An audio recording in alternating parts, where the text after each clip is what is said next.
യേശു ആരിലും വലിയവൻ വലിയവൻ. യേശു യേശു ആരിലും വലിയവൻ വലിയവൻ. ആരിലും വലിയവൻ വലിയവൻ.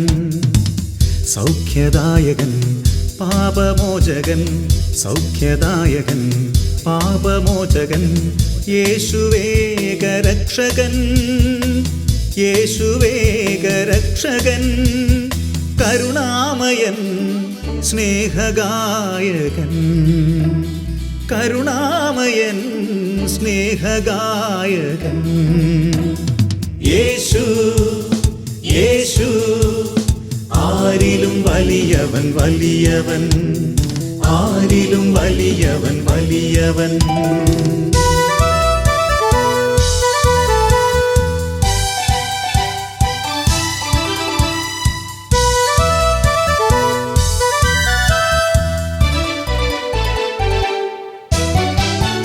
അത്ഭുതങ്ങളുടെ രാജാവ്, വിടുതലിൻ്റെ ആത്മാവ്. അത്ഭുതങ്ങളുടെ രാജാവ്, വിടുതലിൻ്റെ ആത്മാവ്. ദുഃഖവും ഭയവും നിരാശയും എല്ലാം വിട്ടുപോകും. ദുഃഖവും ഭയവും നിരാശയും എല്ലാം വിട്ടുപോകും. യേശു യേശു ആരിലും വലിയവൻ വലിയവൻ. യേശു യേശു ആരിലും വലിയവൻ വലിയവൻ.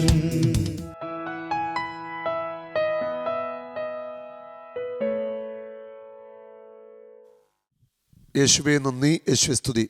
മർക്കോസിൻ്റെ സുവിശേഷം 12-ാം അധ്യായത്തിൻ്റെ 24-ാം തിരുവചനം.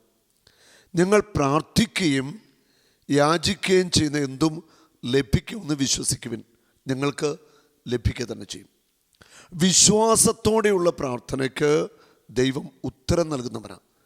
അത് നമ്മുടെ ഹൃദയത്തിൻ്റെ ഉള്ളിലുള്ള ആ വിശ്വാസത്തിൻ്റെ തികവ്, ആ നിറവ് ദൈവം കാണുന്നുണ്ട്. ആ ദൈവം നമ്മളെ അനുഗ്രഹിക്കും. വിശ്വാസത്തോടെ പ്രാർത്ഥിച്ചാൽ ആ പ്രാർത്ഥനയ്ക്ക് നിശ്ചയമായിട്ടും ദൈവം മറുപടി നൽകും. മറുപടി താമസിക്കുന്നു എന്ന് തോന്നിയാലും നമ്മൾ വിഷമിക്കരുത്, മറുപടി കിട്ടും. ഹല്ലേലൂയ. ഇന്ന് അനുഗ്രഹ പ്രഭാഷണം നൽകി നമ്മെ അനുഗ്രഹിക്കാനായി കടന്നു വന്നിരിക്കുന്നത് ചങ്ങനാശ്ശേരി അതിരൂപതയുടെ സഹായമെത്രാൻ മാർ തോമസ് തറയിൽ പിതാവാണ്. പിതാവ് നമ്മോട് വചനം പങ്കുവയ്ക്കും.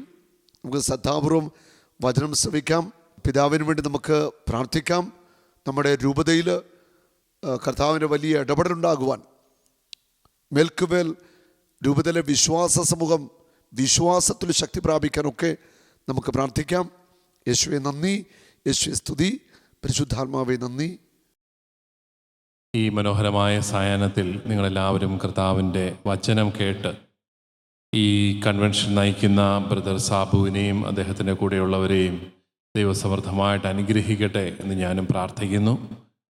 അതിലേറെ നിങ്ങളെ ഓരോരുത്തരെയും കർത്താവ് ഈ ദിവസങ്ങളിൽ സ്പർശിക്കട്ടെ എന്ന് പ്രാർത്ഥിക്കുന്നു. ദൈവം നമുക്കായിട്ട് പ്രവർത്തിച്ച അത്ഭുതങ്ങളുടെ വിവരണങ്ങളും കഥകളുമൊക്കെ കേട്ട് വിശ്വാസ അനുഭവത്തിൽ നിങ്ങൾ ഓരോരുത്തരുമായിരിക്കുകയാണ്. നമ്മൾ ഈ ധ്യാനമൊക്കെ കൂടുമ്പോൾ നമ്മളിൽ നിന്ന് ദൈവം പ്രതീക്ഷിക്കുന്നത് എന്തായിരിക്കും? എനിക്ക് തോന്നുന്നു ഈ ധ്യാനത്തിൻ്റെ ഫലമായിട്ടുണ്ടാകേണ്ട ഏറ്റവും വലിയ ഒരു ഫലം അത് മാനസാന്തരമാണ്. നമ്മൾ ഓരോരുത്തരും കുറച്ചും കൂടെ ദൈവത്തിലേക്ക് അടുക്കണം, കുറച്ചും കൂടെ മനുഷ്യനിലേക്ക് അടുക്കണം, കുറേയും കൂടെ സ്നേഹത്തോടെ പെരുമാറാനായിട്ട് സാധിക്കണം, കുറേ പേരോട് ക്ഷമിക്കാനായിട്ട് സാധിക്കണം, കുറച്ചും കൂടെ ശക്തമായിട്ട് ഈശോയിൽ വിശ്വസിക്കാനായിട്ട് സാധിക്കണം. ഇതൊക്കെയാണ് ഈ മാനസാന്തരം എന്ന് പറയുന്നത്. അതുകൊണ്ട് മാനസാന്തരത്തിൽ കുറഞ്ഞ ഒരു കാര്യവും നമ്മൾ ആഗ്രഹിക്കാനായിട്ട് പാടില്ല. ഈ ധ്യാനം കൂടുന്നത് എന്തിനാണെന്ന് ചോദിച്ചു കഴിഞ്ഞാൽ നമുക്ക് ഓരോരുത്തർക്കും പറയാനായിട്ട് സാധിക്കണം, എൻ്റെ ഉള്ളിൽ ഒരു വലിയ മാറ്റമുണ്ടാവണം, മാനസാന്തരം ഉണ്ടാവണം. അത് മറ്റുള്ളവരിൽ മാനസാന്തരം ഉണ്ടാകാൻ വേണ്ടിയിട്ടല്ല, എൻ്റെ ജീവിത പങ്കാളിയിലോ മക്കളിലോ മാനസാന്തരം ഉണ്ടാവുന്നു എന്നുള്ളതിനേക്കാളും എൻ്റെ ജീവിതത്തിൽ മാനസാന്തരം ഉണ്ടാവണം എന്ന് നമുക്ക് നിർബന്ധം പിടിക്കാനായിട്ട് സാധിക്കണം. മത്തായിയുടെ സുവിശേഷം 6-ാമത്തെ അധ്യായത്തിൽ 2 ചെറിയ വചനങ്ങളുണ്ട്. കണ്ണാണ് ശരീരത്തിൻ്റെ വിളക്ക്. കണ്ണ് കുറ്റമറ്റതെങ്കിൽ ശരീരം മുഴുവൻ പ്രകാശിക്കും. കണ്ണ് കുറവുള്ളതെങ്കിലോ ശരീരം മുഴുവൻ അന്ധകാരമാകും. നിന്നിലെ പ്രകാശം തന്നെ അന്ധകാരമാണെങ്കിൽ അന്ധകാരം എത്രയോ ഭയാനകമായിരിക്കും. കർത്താവ് എന്താണ് ഈ കണ്ണിനെ കുറിച്ച് ഇങ്ങനെയൊക്കെ പറയാൻ കാരണം? കണ്ണ് കുറ്റമറ്റതായി എത്ര പേരുണ്ട് നമ്മുടെ കൂട്ടത്തിൽ? പ്രസംഗിക്കുന്ന ഞാനുൾപ്പെടെ സർവരുടെയും കണ്ണ് കുറവുള്ളതാണ്. കണ്ണാടിയൊക്കെ വെച്ചുകൊണ്ടാണ് നമ്മൾ കുറ്റമറ്റ കണ്ണിനെ കുറിച്ച് പറയുന്നത്. അപ്പോൾ കർത്താവ് ഉദ്ദേശിക്കുന്ന ഒരു പക്ഷേ കണ്ണിൻ്റെ കാഴ്ച ആയിരിക്കുകയല്ല, മറിച്ച് നീ കാണുന്ന രീതി കുറ്റമറ്റതായിരിക്കണം. നിന്റെ കാഴ്ചപ്പാട് തെളിവുള്ളതായിരിക്കണം. നിന്റെ കാഴ്ചപ്പാട് കുറ്റമറ്റതാണെങ്കിൽ നിന്റെ ജീവിതം മുഴുവൻ പ്രകാശിക്കും. കാഴ്ചപ്പാട് കുറവുള്ളതെങ്കിലോ ജീവിതം മുഴുവൻ ഇരുണ്ടുപോകും. നിന്നിലെ പ്രകാശം തന്നെ ഇരുട്ടാണെങ്കിൽ ഇരുട്ട് എത്രയോ ഭയാനകമായിരിക്കും. പ്രിയപ്പെട്ടവരെ, നമ്മുടെ കാഴ്ചപ്പാടുകളുടെ മാറ്റമാണ് ജീവിതത്തിൽ നിലനിൽക്കുന്ന മാറ്റത്തിലേക്ക് നയിക്കുക. നമുക്ക് പല രീതിയിലുള്ള മാറ്റങ്ങളുണ്ടാവും, പക്ഷേ ഏറ്റവും കൂടുതൽ നമ്മുടെ ജീവിതത്തിൽ നിലനിൽക്കുന്ന മാറ്റം എന്ന് പറയുന്നത് ഈ കാണുന്ന രീതിയുടെ കാഴ്ചപ്പാടിൻ്റെ മാറ്റമാണ്. അതിലേക്ക് നയിക്കാൻ നമ്മൾ പ്രാർത്ഥിക്കണം. കാഴ്ചപ്പാടിൻ്റെ മാറ്റം എന്ന് പറഞ്ഞു കഴിഞ്ഞാൽ നമുക്കെല്ലാവർക്കും ഒരേ അനുഭവങ്ങളാണ് പലപ്പോഴും ഉണ്ടാവുക, പക്ഷേ നമ്മൾ അതിനോട് പ്രതികരിക്കുന്നത് വളരെ വ്യത്യസ്തമായിട്ടാണ്. 3 പേര് ഒരു ഓട്ടോറിക്ഷയിൽ കയറി, ഓട്ടോറിക്ഷ മറിഞ്ഞു. ഒന്നാമത്തവൻ, എന്നിട്ട് എല്ലാവർക്കും എന്തോ ചെറിയ ഒടിവോ ചതവോ ഒക്കെ ഉണ്ടായി. ഒന്നാമത്തവൻ തീരുമാനിച്ചു, ഞാൻ ഈ റോഡിലോട്ട് ഇറങ്ങുന്നില്ല, മുഴുവൻ അപകടമാണ്, ഇവന്മാരൊന്നും ശരിയല്ല. രണ്ടാമത്തവൻ പറഞ്ഞു, ഞാനിനി മുച്ചക്ര വാഹനങ്ങളിലൊന്നും കയറുകയില്ല, മിനിമം 4 ചക്രമുള്ള വാഹനങ്ങളിലേ കയറുകയുള്ളൂ, അല്ലെങ്കിൽ മറിയും. മൂന്നാമത്തവൻ പറഞ്ഞു, അത് സാരമില്ല, ഒന്നും മറിഞ്ഞെന്നല്ലേ ഉള്ളൂ, ചെറിയ പരിക്കുകളൊക്കെ അല്ലേ പറ്റിയുള്ളൂ, അതൊന്നും കുഴപ്പമില്ല, ഞാനിനി നാളെ മുതൽ എല്ലാ വഴിയിലോട്ടും പോകാൻ പോവാ. ഇത് 3 പേരും 3 തരത്തിലാണ് ഈ ഒരു സംഭവത്തെ കണ്ടത്. 3 പേർക്കും ഉണ്ടായത് ഒരേ അനുഭവമാണ്. കാഴ്ചപ്പാടുകൾ വ്യത്യസ്തമായിരുന്നു 3 പേരുടേതും. പ്രിയപ്പെട്ടവരെ, ക്രിസ്ത്യാനിയും അക്രൈസ്തവനും തമ്മിലുള്ള വ്യത്യാസം എന്താണെന്ന് ചോദിച്ചു കഴിഞ്ഞാൽ, ക്രിസ്ത്യാനി ജീവിതത്തെ നോക്കിക്കാണുന്നത് വ്യത്യസ്തമായിട്ടാണ്. എല്ലാവരും പേടിക്കുന്നതാണ് കുരിശ്. ക്രിസ്ത്യാനിക്ക് അത് മഹത്വത്തിൻ്റെ ചിഹ്നമാണ്. എല്ലാവർക്കും മരണം പേടിയാണ്. നമ്മളൊക്കെ ജീവിതം നീട്ടാൻ വേണ്ടിയിട്ട് എന്തെല്ലാം പണികളാണ് ഒപ്പിക്കുന്നത്. എല്ലാവർക്കും മരിക്കാൻ പേടിയാ. ക്രിസ്ത്യാനിക്ക് പക്ഷേ മരണം സ്വർഗത്തിലേക്കുള്ള കവാടമാണ്, നിത്യജീവനിലേക്കുള്ള കവാടമാണ്. എല്ലാവർക്കും രോഗങ്ങളെന്ന് പറഞ്ഞാൽ ഏതാണ്ട് ശാപത്തിൻ്റെ ലക്ഷണങ്ങളാണ്, പക്ഷെ നമുക്കത് ദൈവം തൊടുന്ന അനുഭവങ്ങളാണ്. ക്രിസ്ത്യാനിക്ക് കാഴ്ചപ്പാടുകൾ വ്യത്യാസമാണ്. അതുകൊണ്ടാണ് എല്ലാവരും ദേഷ്യപ്പെടുമ്പം ക്രിസ്ത്യാനി ശാന്തമായിട്ടിരിക്കും. ശ്രീഹ പറഞ്ഞില്ലേ, പട്ടിണിയോ മരണമോ നഗ്നതയോ പട്ടിണിയോ വാളോ എന്തു തന്നെയാണെങ്കിലും, ദുരിതമോ എന്തു തന്നെയാണെങ്കിലും കർത്താവായ ഈശോ മിശിഹായോടുള്ള സ്നേഹത്തിൽ നിന്ന് എന്നെ വേർപെടുത്താൻ ഒന്നിനും സാധിക്കുകയില്ല.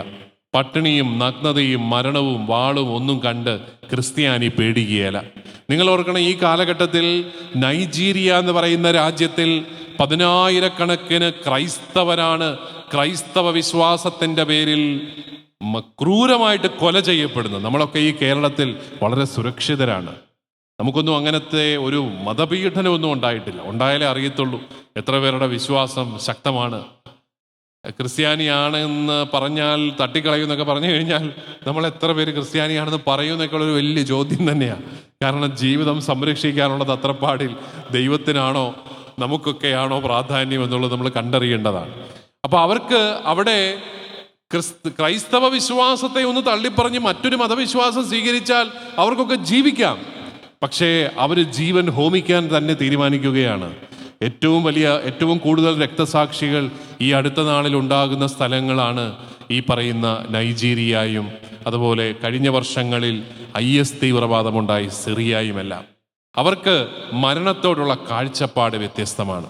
നമ്മളൊക്കെ ഒരു വീഡിയോ കണ്ടായിരുന്നു, ഏതാണ്ട് 25ഓളം അർമീനിയൻ ക്രൈസ്തവരെ തലയറുത്ത് കൊല്ലുന്നത് തീവ്രവാദികൾ. അവരുടെ മുഖത്തുള്ള ശാന്തത പ്രിയപ്പെട്ടവരെ എൻ്റെയും നിങ്ങളുടെയും മുഖത്തൊക്കെ ഉണ്ടോ? മരണത്തിലേക്ക് നടന്നെടുക്കുകയാണെന്നറിഞ്ഞിട്ട് ഏറ്റവും ക്രൂരമായിട്ട് വിശ്വാസത്തിൻ്റെ പേരിൽ മരിക്കുകയാണെന്നറിഞ്ഞ ആ മനുഷ്യരുടെ മുഖത്ത് നമ്മൾ ദർശിച്ച ആ ശാന്തത, ആ ധീരത നമ്മുടെയൊക്കെ ജീവിതത്തിലുണ്ടോ?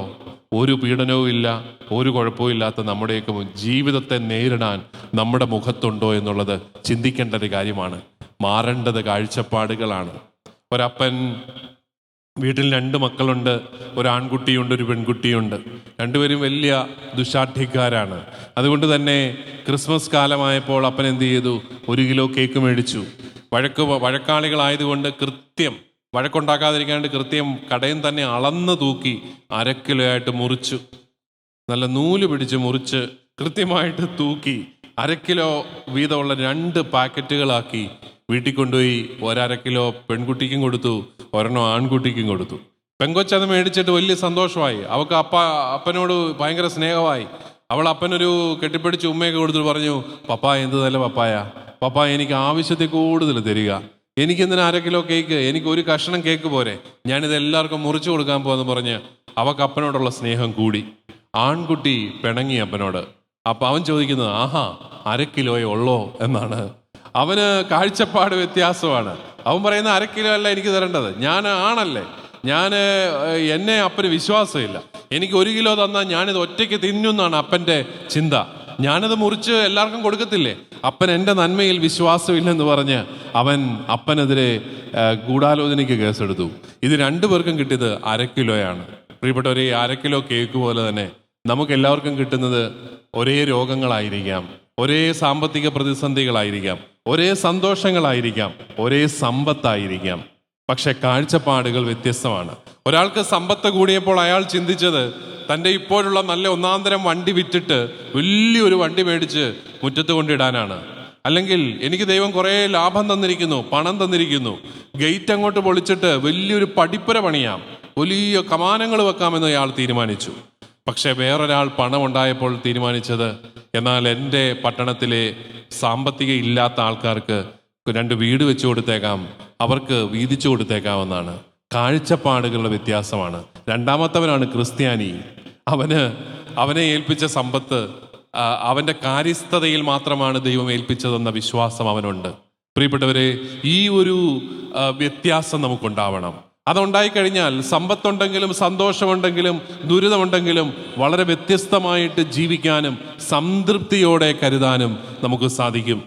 ഞാൻ ഈ വിവാഹോരുക്ക സെമിനാറിന് ചങ്ങനാശ്ശേരിയിൽ വരുന്ന യുവതിയുവാക്കളോട് ചിലപ്പോഴെങ്കിലും സംസാരിക്കാനായിട്ട് ഇടവരുമ്പോൾ ഞാൻ അവരോട് പറയാറുണ്ട്, നമുക്ക് വേണ്ടത് തെളിമയുള്ള ഒരു കാഴ്ചപ്പാടാണ്. എന്ന് പറഞ്ഞു കഴിഞ്ഞാൽ സംതൃപ്തിയുടെ ഒരു മനോഭാവമാണ് വേണ്ടത്. എൻ്റെ കെട്ടിയോന് കല്യാണം കഴിക്കാൻ പോകുന്ന ചെറുപ്പക്കാരന് കുറവുകളുണ്ട്. നിറം പോരാ, ഞാൻ ആഗ്രഹിച്ച അത്രയും പോരാ, വണ്ണവും പോരാ, പൊക്കവും പോരാ, വിദ്യാഭ്യാസവും പോരാ. എന്നാലും എനിക്കിത് മതി എന്ന് വെക്കാൻ സാധിക്കുന്നിടത്ത് നമ്മുടെ ഒത്തിരി പ്രശ്നങ്ങൾ തീർന്നു. എൻ്റെ ഭാര്യ, ഞാൻ ആഗ്രഹിച്ചത് വലിയ സിനിമാ നടിയെ പോലുള്ള സൗന്ദര്യമുള്ള ഭാര്യയൊക്കെയാണ്, പക്ഷെ കിട്ടിയത് ഇതാണ്. പക്ഷേ ഞാൻ വിചാരിച്ച പോലെ ഒന്നുമല്ല. ഭക്ഷണം ഉണ്ടാക്കാൻ അറിയത്തില്ല, അല്ലെങ്കിൽ വീട് വൃത്തിയായിട്ട് സൂക്ഷിക്കാൻ അറിയത്തില്ല, ഒത്തിരി കുറവുകളുണ്ട്. പക്ഷേ ദൈവം എനിക്ക് തന്നതാ, എനിക്കിത് മതി എന്ന് തീരുമാനിക്കാൻ സാധിക്കുന്നിടത്ത് ജീവിതം ആരംഭിക്കുകയാണ്. സംതൃപ്തിയുടെ ജീവിതം. കാഴ്ചപ്പാടുകളാണ് അതിന് മാറേണ്ടത്. അതിന് വ്യക്തികളല്ല മാറേണ്ടത്. നീ നോക്കിക്കാണുന്ന രീതി മാറണം. നീ രോഗത്തെ നോക്കിക്കാണുന്ന രീതി മാറണം. നീ സാമ്പത്തിക തകർച്ചയെ നോക്കിക്കാണുന്ന രീതി മാറണം. നീ സന്തോഷത്തെയും സമ്പത്തിനെയും അനുഗ്രഹങ്ങളെയും നോക്കിക്കാണുന്ന രീതി മാറണം. അതിന് നമ്മളെ സഹായിക്കുന്നതാണ് ദൈവത്തിൻ്റെ വചനം. അത് ധ്യാനിക്കും തോറും നമ്മുടെ കാഴ്ചപ്പാടുകൾ മാറ്റാൻ നമ്മളെ അത് സഹായിക്കുകയാണ്. കോട്ടയം മെഡിക്കൽ കോളേജിൽ കുറേ വർഷങ്ങൾക്ക് മുമ്പ് ഞാൻ പഠിക്കുന്ന കാലത്ത്, സെമിനറി പഠിക്കുന്ന കാലത്ത് കണ്ടുമുട്ടിയ ഒരു ചെറുപ്പക്കാരനെ ഇപ്പോഴും ഓർമ്മയുണ്ട്. അവന് 27-28 വയസ്സായി. ഒരു സർക്കാർ ഉദ്യോഗമൊക്കെ കിട്ടിക്കഴിഞ്ഞപ്പോഴാണ് അറിഞ്ഞത് ബ്ലഡ് ക്യാൻസറാണ്. അവൻ പറഞ്ഞു, കുറേ നാളത്തേക്ക് ഞാൻ പുറത്തിറങ്ങിയില്ലച്ചോ, എല്ലാവരോടും അരിശമായിരുന്നു. ക്യാൻസർ പിടിക്കാത്ത എല്ലാവരോടും ആയിരുന്നു അരിശം. ആദ്യം എനിക്ക് മാത്രം എന്താണ് ഈ ക്യാൻസർ. പിന്നെ ദൈവത്തോട് ഭയങ്കര കലിപ്പ്, ദൈവം എനിക്ക് തന്നെ എന്തിനാ തന്നേ. അതുപോലെ മാതാപിതാക്കളോട് അരിശം, സർവരോടും അരിശം.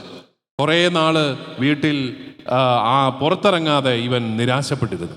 പിന്നീട് അവൻ ചിന്തിച്ചു, ഏതായാലും മരിക്കാൻ പോവാ, എന്നാൽ പിന്നെ ജീവിക്കരുതോ, ഉള്ള കാലം സന്തോഷമായിട്ട് ജീവിക്കരുതോ. കാഴ്ചപ്പാടുകൾ മാറുകയാണ്.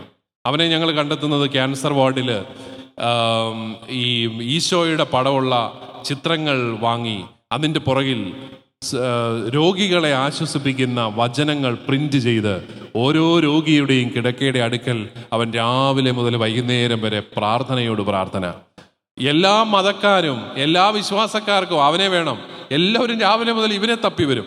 ഡോക്ടർ ഇവനെ അന്വേഷിച്ച് വരുമ്പോൾ അവൻ അവിടെങ്ങും കാണത്തില്ല. അവൻ മറ്റുള്ളവരുടെ സഹനങ്ങളിൽ അവരെ ശക്തിപ്പെടുത്താനായിട്ട് പോയിരിക്കുകയാണ്. ഈ ക്യാൻസർ ബാധിതനായ ചെറുപ്പക്കാരൻ എൻ്റെ കയ്യെ പിടിച്ചിട്ട് പറഞ്ഞു, അച്ചോ, എനിക്കിപ്പോൾ 24 മണിക്കൂർ തികയുന്നില്ല. എനിക്ക് 24 മണിക്കൂർ തികയുന്നില്ല. കേട്ട നിന്ന് എനിക്ക് ലജ്ജ തോന്നി. എനിക്ക് ക്യാൻസർ ഇതുവരെ പിടിച്ചിട്ടില്ല, നാളെ എന്താവും അറിയത്തില്ല. പക്ഷേ എനിക്ക് സമയം അധികമാണ്. എനിക്ക് കുറ്റം പറയാൻ സമയമുണ്ട്, പരാതി പറയാൻ സമയമുണ്ട്, സർവ്വതിനെയും പഴിക്കാൻ സമയമുണ്ട്, വേണ്ടാതിനങ്ങൾ ചെയ്യാൻ സമയമുണ്ട്. എനിക്ക് ആരോഗ്യമുണ്ട്. ഈ ആരോഗ്യമില്ലാത്ത മരണം മുന്നിൽ കാണുന്ന ഈ ചെറുപ്പക്കാരൻ അവൻ നമ്മളെ അത്ഭുതപ്പെടുത്തുകയാണ്. എനിക്ക് 24 മണിക്കൂർ തികയുന്നില്ല. നമ്മളെ വിസ്മയിപ്പിക്കുന്ന സാക്ഷ്യങ്ങളാണിതെല്ലാം. പ്രിയപ്പെട്ടവരെ, അവൻ്റെ ജീവിതത്തിൽ എന്താണ് വ്യത്യാസമെന്ന് ചോദിച്ചു കഴിഞ്ഞാൽ സുവിശേഷത്തെ മുന്നിൽ കണ്ടുള്ള ഒരു കാഴ്ചപ്പാട് അവനുണ്ട്. കുരിശിനെ മുന്നിൽ നിർത്തിയുള്ള കാഴ്ചപ്പാട് അവനുണ്ട്.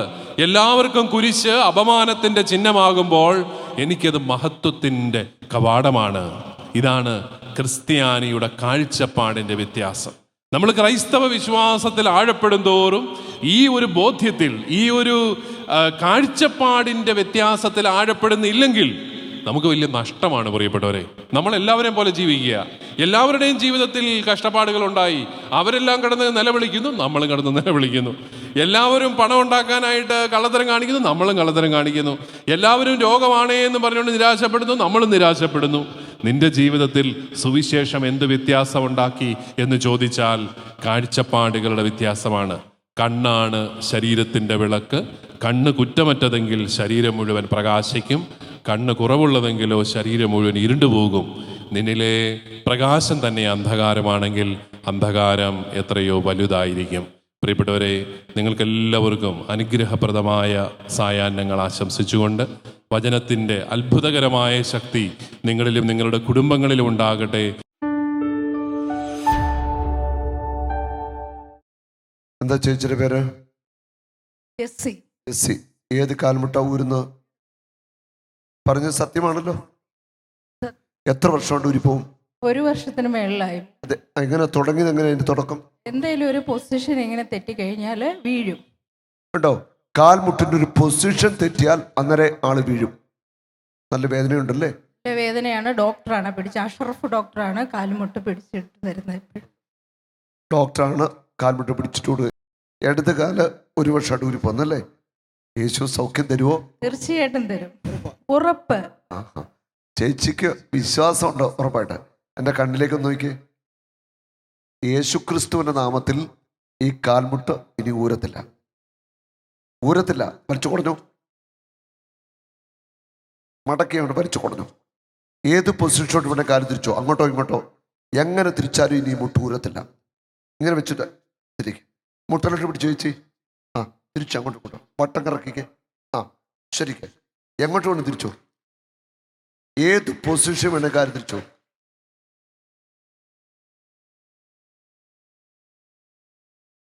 തൊഴിച്ച് അഞ്ഞ മുട്ടളകട്ടെ, വലിച്ചു തൊഴിച്ചോ. ആ, എന്ത് പറയുന്നു?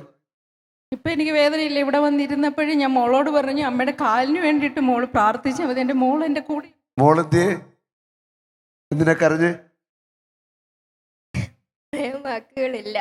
എനിക്കറിയാൻ ഞാൻ അമ്മയെ തള്ളി വിടുമായിരുന്നു. അമ്മ ചെല്ലിത് ഉറപ്പായിട്ടും മാറി കിട്ടുമെന്ന് ഞാൻ പറഞ്ഞു വിടുമായിരുന്നു അമ്മേനെ. കുരിശ് വരയ്ക്കുന്നുണ്ടായിരുന്നു. പ്രാർത്ഥന സുതിപ്പിന്റെ സമയത്ത് അവളെ മുട്ടയിൽ ഇപ്പൊ കുരിശ് വരച്ചോണ്ടിരിക്കുവായിരുന്നു. അമ്മയുടെ കാല് സൗഖ്യം. ഞാൻ വന്ന് കയറിപ്പോഴേ പറഞ്ഞു, മോളെ സാബു ബ്രദറിന്റെ പ്രാർത്ഥന അമ്മയുടെ കാല് സൗഖ്യപ്പെടാൻ മാത്രം മതി. എനിക്ക് കാല് ഭയങ്കര പേടി, വെയിറ്റ് ഓവർ ആയതുകൊണ്ട് ഡോക്ടർ എന്നോട് പറഞ്ഞു, ഭയങ്കര അപകടം, MRI എടുത്തുകൊണ്ട് പോവാം, നമുക്ക് ഓപ്പറേഷൻ എളുപ്പം ചെയ്യാം, അതേ ഉള്ളൂ. പക്ഷെ എന്നെ നോക്കാൻ ആരുമില്ല. മോള് പഠിച്ചുകൊണ്ടിരിക്കുക. അപ്പം ഞാൻ പറഞ്ഞു, ഡോക്ടറെ ആരുമില്ല, അതുകൊണ്ട് ഞാൻ ഈശോയോട് പ്രാർത്ഥിച്ചോളാം. അങ്ങനെയാണ് ഞാൻ ഇവിടെ ഇന്ന് ഓടി വന്നത്. എൻ്റെ കാലിൻ്റെ പ്രതീക്ഷയില്ല ഞാൻ ഓടി വന്നത്. ഞാൻ കരഞ്ഞു പ്രാർത്ഥിക്കുകയായിരുന്നു അവിടുന്ന്. നീ എനിക്കൊന്നും തരണ്ട, എൻ്റെ കാലൊന്ന് സൂക്കമാക്കി തന്നാൽ ഞാൻ വേലയെടുത്ത് എങ്ങനെയും ജീവിച്ചോളാം. എനിക്ക് പേടിയാണ് നിൽക്കുന്നത്. ഇപ്പം ഈ കഴിഞ്ഞ ദിവസവും പോയി തെന്നിയിട്ട് അലമാരി തുറന്നിട്ട് ഇങ്ങനെ തിരിഞ്ഞ വഴി ഞാൻ അവിടെ വീണു. പെട്ടെന്ന് കരഞ്ഞപ്പോൾ ഇളയ ഒരാളുണ്ടായിരുന്നു, ഓടി വന്ന് എന്നെ പൊക്കി കട്ടിലെ ചേർത്ത് നിർത്തി. പിന്നെ ഞാൻ അഷറഫ് ഡോക്ടറാണ് 3 പ്രാവശ്യമായിട്ട് എൻ്റെ കാല് പിടിച്ചിട്ടുണ്ടിരിക്കും. നോക്കുക, ഇതിലും വലിയൊരു സാക്ഷ്യം എന്താ നമ്മുടെ മധ്യത്തിൽ കർത്താവ് ചെയ്യേണ്ടത്? ഹല്ലേലൂയ. മോളെ സന്തോഷായോ? സന്തോഷം. കുഞ്ഞിന്റെ പേരിന് നിഖില. എന്താ പഠിക്കുന്നത്? ഞാൻ ഡിഗ്രി കഴിഞ്ഞ് നിൽക്കുക. ആട്ടെ ചേച്ചി, കാലും വലിച്ച് കുടഞ്ഞ് കാണിച്ചേ. ആ, ഇനി മുട്ടൊന്നിലൊക്കെ ഏത് പൊസിഷൻ വേണം തിരിച്ചു, അങ്ങോട്ടും ഇങ്ങോട്ടും എന്ത് വേണം ചെയ്തു, എന്നെ വേണം ചെയ്തു. കഴിഞ്ഞ ദിവസമൊക്കെ ഞാൻ കട്ടിലേക്ക് കിടക്കുമ്പോൾ വേദന സഹിച്ചോണ്ടായിരിക്കുന്നേ. ഇങ്ങനെ വെക്കാൻ പറ്റത്തില്ല, ഇങ്ങനെ വെക്കാൻ. ഡോക്ടർ പറഞ്ഞു 3 തലവണ മുട്ടിൻ്റെ അടിയിൽ വെച്ചിട്ട് പൊക്കി കിടക്കുന്നതായിരിക്കും സുഖം, അങ്ങനെ കിടന്നാലേ കിടക്കാൻ പറ്റുള്ളൂന്നാണ് എന്നോട് പറഞ്ഞിരിക്കുന്നത്. പക്ഷേ തലവണ ഞാൻ പൊക്കി വെക്കാറില്ല, അങ്ങനെ കിടക്കാറില്ല. പക്ഷെ ഭയങ്കര വേദനയാണ്, പോയി കഴിഞ്ഞാലും മരിക്കുന്ന വേദന. നോക്കുക, എന്തൊരു സ്നേഹം, ഈശോയുടെ സ്നേഹം. രോഗികളോട് കർത്താവ് എപ്പോഴും കരുണ കാണിക്കുന്നതിനാണ്. രോഗികളെ കണ്ടപ്പോൾ അവൻ അവരോട് അനുകമ്പ തോന്നി. അവിടെ ഇടയിലുണ്ടായിരുന്ന എല്ലാ രോഗികളെയും അവൻ സൗഖ്യമാക്കി. ഈശോ നമ്മുടെ മധ്യത്തിൽ ഇന്നും ജീവിക്കുന്നു. അവൻ അത്ഭുതങ്ങളെ ദൈവം. ഞാൻ ഒറ്റ വാക്കേ ചേച്ചിയോട് പറഞ്ഞല്ലേ, യേശുവിന്റെ നാമത്തിൽ ഇനി ഊരിപ്പോകത്തില്ല. ഷോൾഡറിന്റെ കാര്യം ഇപ്പൊ ബ്രദറോട് പറഞ്ഞപ്പോ മോള് പറഞ്ഞു, അമ്മ കാല് പറ. ബ്രദർ ചോദിക്കുന്നില്ലല്ലോ, കാല് പറ. ഇപ്പൊ ബ്രദർ കാലിന്റെ കാര്യം പറഞ്ഞപ്പോ ഉടനെ മോള് പറഞ്ഞു, കണ്ടോ അമ്മയുടെ കാല് പറയുന്ന, എളുപ്പം എഴുന്നേക്ക് പോ എന്ന് പറയുന്നുണ്ട്. കണ്ടോ, വലിയ വിശ്വാസത്തോടെയാണ് ചേച്ചി മോളും കൂടെ ഇന്ന് കൺവെൻഷന് വന്നത്. കണ്ടോ, വിശ്വാസത്തോടെ വരുന്നവരൊക്കെ കർത്താവ് പ്രത്യേകമായിട്ട് ആദ്യം ഇതിനെ വിളിച്ച് സ്റ്റേ കയറ്റും. ഇത് കർത്താവിൻ്റെ സ്നേഹമാണ്.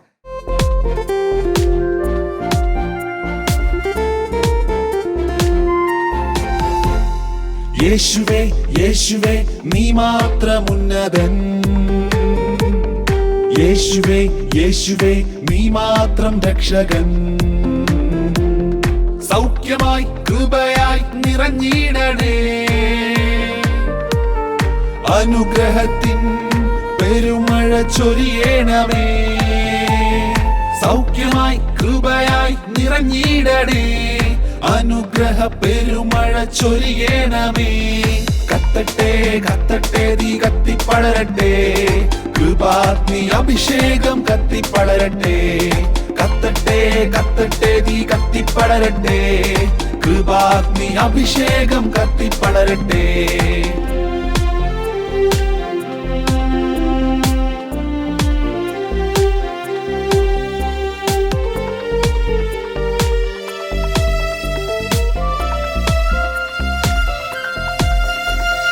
ദേശങ്ങളിൽ രാജ്യങ്ങളിൽ കൃപാഗ്നി അഭിഷേകം കത്തിപ്പടരട്ടെ.